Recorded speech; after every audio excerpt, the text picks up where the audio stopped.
It was the first Conservative budget for almost 20 years, so obviously he had an opportunity to bring in those policies that he wanted to, and in fact a longer speech than normal. I guess he did have a lot to fit in.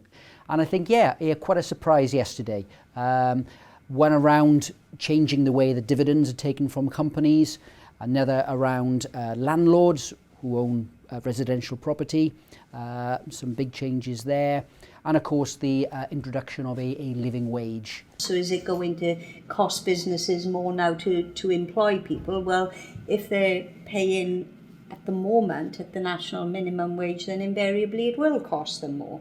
Now, whether they can offset those costs against the rise in the national insurance exemption, which has gone up from 2,000 to 3,000, will depend on the type of business and what their current costs are. Property portfolios.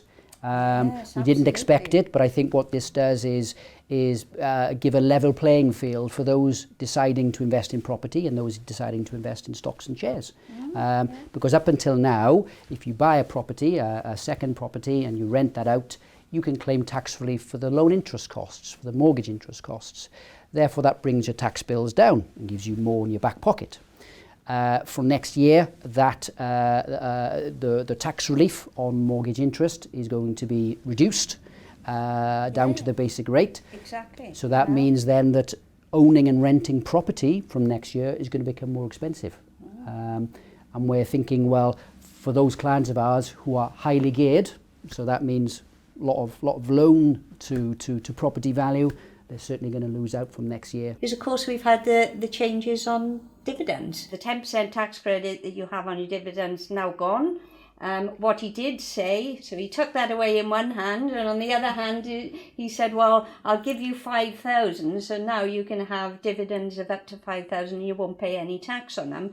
But as we all know, you're not going to be able to live on £5,000 a year. I think a hidden consequence of that yesterday is that if you are a business owner and you own a company, and up until now you've been taking your profits out as dividends, fine, but actually if now it's cheaper to take your money out as salary, then actually that triggers PAYE national insurance, which is then paid on a monthly basis, whereas dividend tax is paid twice yearly. Yeah, so the cash flow. There's a cash flow advantage for the government in that, so which I thought was quite interesting too. There's those type of things as well that businesses are going to have to grapple with over the next couple of years, in terms of, well, we not only got to meet the extra costs of paying employees, how are we going to take our money out? And ultimately, what about if we're looking to grow the business? What has he given us to do that? So I think there's an awful lot for businesses. And as I say, I don't think we'll see the full extent of it. I think